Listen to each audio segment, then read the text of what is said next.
آپ نے سنا ہوگا حضور نے سورہ رحمان کے بارے میں فرمایا ہے، سورۃ الرحمان عروس القرآن۔ یہ سورہ رحمان جو ہے یہ قرآن کی دلہن ہے۔ جیسے دلہن کو آپ خوشنما لباس پہناتے ہیں، آراستہ پیراستہ اس کو گہنے اور اس کو زیور پہناتے ہیں، تو جس طریقے سے سجاتے ہیں آپ دلہن کو، اللہ تعالیٰ نے ایک سورت قرآن مجید میں یہ ایسی رکھی ہے سورہ رحمان کی، اسے خوب سجایا ہے۔ اس میں الفاظ کا در و بست، اس کا اپنا ایک ڈیوائن میوزک ہے۔ وہ تو اللہ تعالیٰ قراء جو ہے خاص طور پر مصر کے قراء، اللہ تعالیٰ ان پر رحمت نازل فرمائے، ان کی خطاؤں سے درگزر کرے۔ جس طرح قرآن کے انٹرنسک میوزک کو انہوں نے واضح کیا ہے، واقعہ یہ ہے کہ اگر یہ لوگ نہ ہوتے، شیخ عبد الباسط محمد عبد الصمد، شیخ محمود خلیل الحصری، یہ لوگ کہ جنہوں نے قرآن کے اس غنا میوزک، یہ لفظ جو ہے آپ حیران نہ ہو کہ میں یہ کوئی شاید توہین کر رہا ہوں قرآن کی، حضور نے یہ لفظ استعمال کیا ہے، تغنو، اس قرآن کو اچھی سے اچھی خوشلہانی کے ساتھ پڑھو۔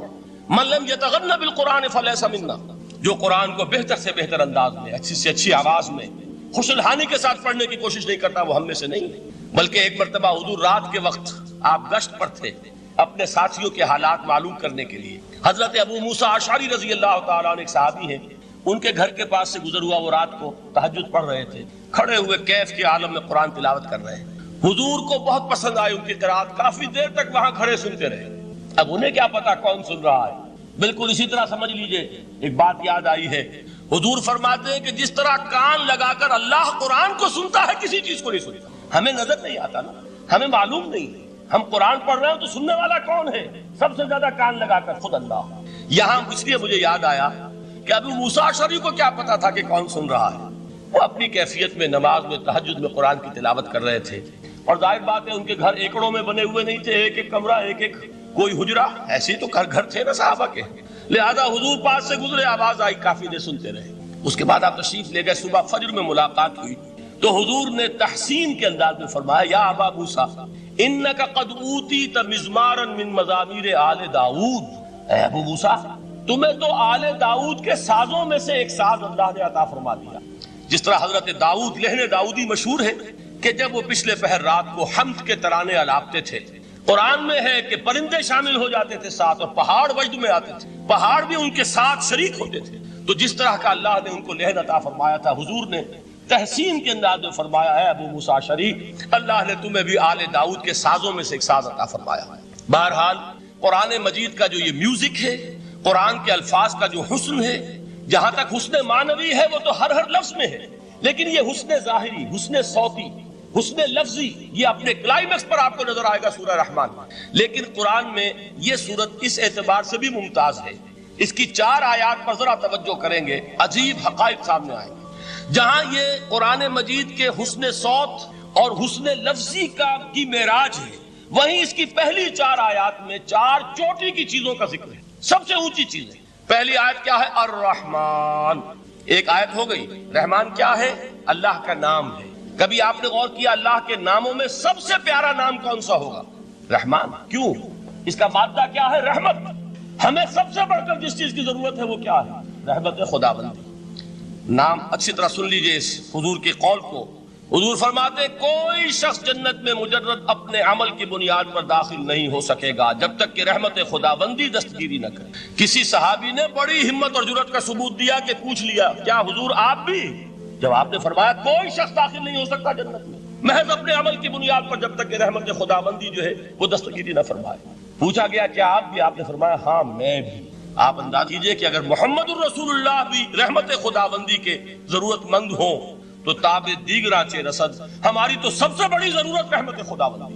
اب یہ رحمت جو ہے قرآن مجید میں اللہ تعالیٰ کی یہ شان 2 الفاظ کے ذریعے سے آتی ہے، رحیم اور رحمان، اور کوئی مادہ نہیں ہے جس سے 2 نام بنتے ہوں اللہ، لیکن یہ مادہ ہے واحد رحمت کا کہ جس سے رحمان بھی ہے رحیم بھی ہے۔ رحیم صفت مشبہ ہے، رحمت دائم ہو جائے گی، مستقل ہوگی تو رحیم کہیں گے، اور رحمان اس میں رحمت کی ہے وہ شان ہے کہ جیسے ٹھاٹھے مارتا ہوا سمندر ہو، ہیجان کی کیفیت، طوفانی کیفیت، رحمت خداوندی کا طوفانی جوش، وہ ہے رحمان۔ آپ تو رہتے اس علاقے میں ہیں، آپ کو معلوم ہے عرب اگر بھوکا مرا جا رہا ہو تو کیا کہے گا؟ انا جوعان۔ پیاسا مرا جا رہا ہو انا عطشان۔ بہت غضبناک ہوگا غضبان، غضبان آصفہ قرآن میں آیا ہے، بہت غضبناک۔ رحمان جس کی رحمت جو ہے جوش میں ہے، ٹھاٹھے مارتے ہوئے سمندر کے مالک. تو یہ اللہ تعالیٰ کے ناموں میں سب سے پیارا نام. اب آگے چلیے. الرحمن علم القرآن، رحمان نے قرآن سکھایا. رحمت خداوندی کا سب سے بڑا مظہر، رحمان کی رحمانیت کا سب سے بڑا مظہر قرآن ہے. ان میں جو منطقی ربط ہے اس کو سمجھتے جائیے. اچھا آپ یہ سوچئے، جو علم بھی انسان کو حاصل ہوا وہ کس نے دیا؟ اللہ نے. سائنس کا علم کس نے دیا؟ اللہ نے. علم آدم الاسماء کلہا، وہ علم الاسماء جو حضرت آدم کو دے دیا گیا تھا ازل میں، یہ اسی کا ظہور ہے، یہ اسی کی ایکسفولیشن ہے جو ہو رہی ہے اور ہوتی رہے گی ابھی. اور دوسرے علم ہے وہ کس نے دیا؟ اللہ نے. لا یحیطون بشیء من علمہ الا بما شاء، مخلوق میں سے کوئی اللہ کے علم میں سے کسی شے کا احاطہ نہیں کر سکتا مگر وہ جتنا اللہ دینا چاہے. لیکن یہ کہ تمام علوم میں چوٹی کا علم قرآن. نوٹ کرتے جائیے، چوٹی کی چیزیں جمع کیجیے. اللہ کے ناموں میں چوٹی کا نام رحمان. اللہ نے جو کچھ انسان کو سکھایا اس میں چوٹی کا علم قرآن. خلق الانسان، انسان کو پیدا فرمایا. سوال یہ کہ حیوانات کو کس نے پیدا فرمایا؟ آسمان کس نے پیدا کی؟ زمین کس نے پیدا کی؟ فرشتے کس نے پیدا کی؟ کیا مطلب خلق الانسان؟ اس کی تمام مخلوقات میں اس کا کلائمیکس، اس کی تخلیق کی معراج، اس کے تخلیق کا نقطہ عروج انسان ہے. یہ ہے کہ جو مسجود ملائک بنا ہے.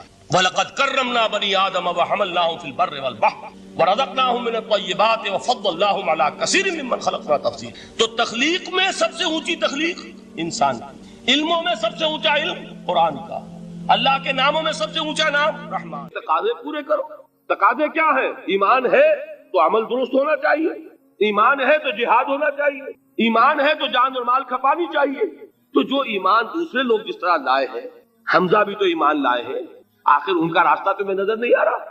ابو بکر ایمان لائے ہیں، ان کی طرح ایمان لاؤ.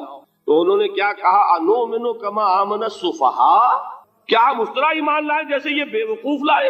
سفیہ کا لفظ تو سبھی جانتے ہیں، یہ سفہاء کسے کہہ رہے ہیں؟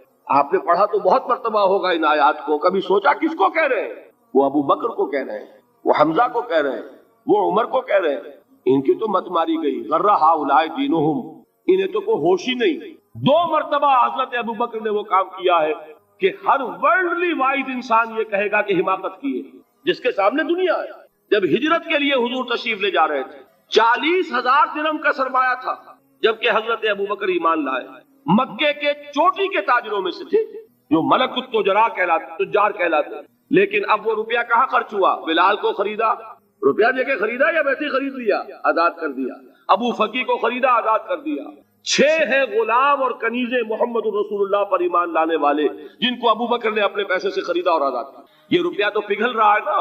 جو تھوڑی بہت پونجی رہ گئی ہے، تو جب حضرت حضور ہجرت کے لیے تشریف لے جا رہے، وہ ساری پونجی اپنے ساتھ لے گئے، گھر والوں کو چھوڑ کر گئے. بوڑھا باپ اندھا ابو قحافہ، بعد میں وہ بھی ایمان لے آئے.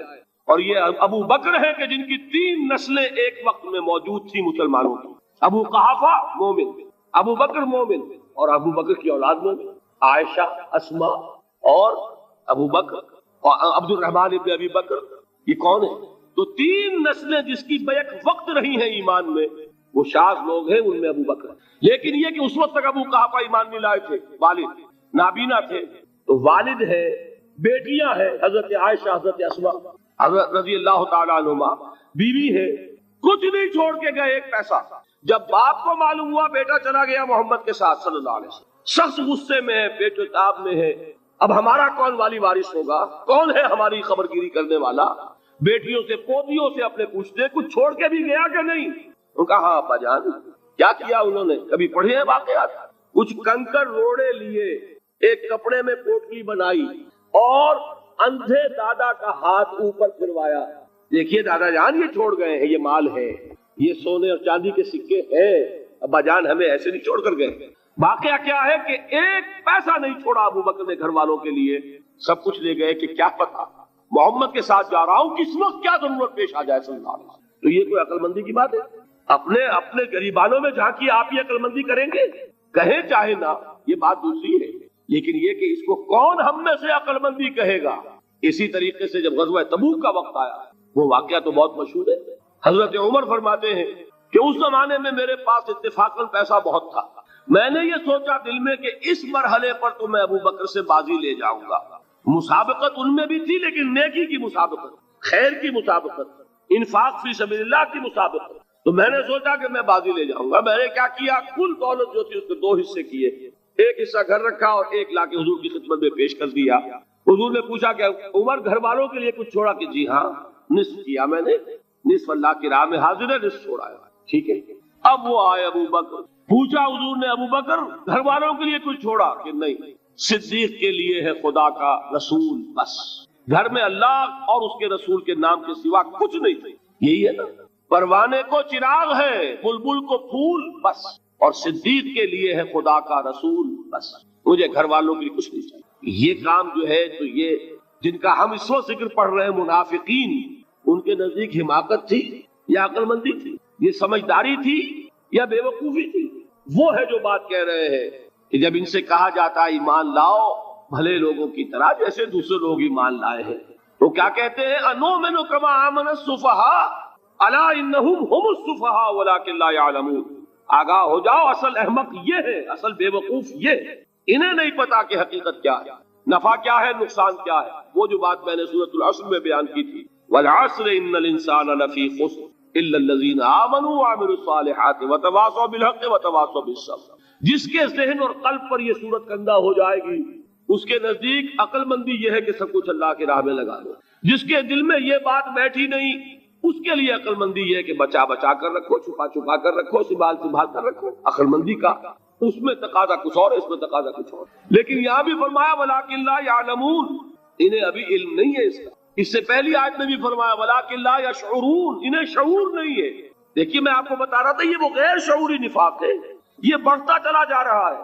پہلے جھوٹا بہانہ تھا, پھر جھوٹی قسمیں ہوئی, پھر دشمنی ہو گئی صادق الایمان, جو جان اور مال لگا رہے ہیں, نچھاور کر رہے ہیں پروانہ وار, اللہ پر, اللہ کے دین کے اوپر نثار کر رہے ہیں اپنے آپ کو, ان سے عداوت, ان سے دشمنی, ان کا بغض, یہ 3rd سٹیج تک پہنچ گئے.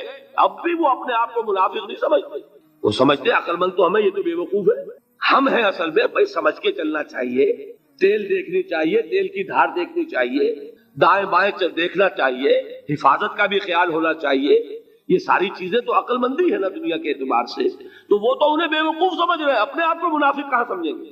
چاہیے, ٹھیک ہے بھائی, دین بھی چاہیے لیکن دنیا کی فکر بھی چاہیے کہ نہیں؟ یہ آپ کہتے ہیں کہ نہیں کہتے ہیں؟ یہ تو بات آپ نے بہت دفعہ سنی بھائی, ٹھیک ہے دین بھی ہونا چاہیے لیکن دنیا بھی تو ہونی چاہیے کہ نہیں. یہ ہے سمجھ دنیا کی, یہ ہمارے معیارات ہیں. یہی وجہ ہے کہ دین ذلیل سے ذلیل تر ہو رہا ہے. دین وہ جو میں نے حال ہی کے اشعار سنائے تھے کہ پستی کا کوئی حد سے گزر نہ دیکھے, اسلام کا گر کر نہ ابھر نہ دیکھے, مانے نہ کبھی کہ مد ہے ہر جزر کے بعد دریا کا ہمارے جو اتر نہ دے. یہ دریا چڑھا کب تھا؟ جب صحابہ کرام نے وہ فینیٹسزم جس کو آج ہم کہیں گے, اس کا جب مظاہرہ کیا, اس کا ثبوت دیا, دامے درمے سخنے, جان مال تن دھن سب لگا دیا, تو اللہ کے دین میں بہار آ گئی, رونق آ گئی, دین کا غلبہ ہو گیا.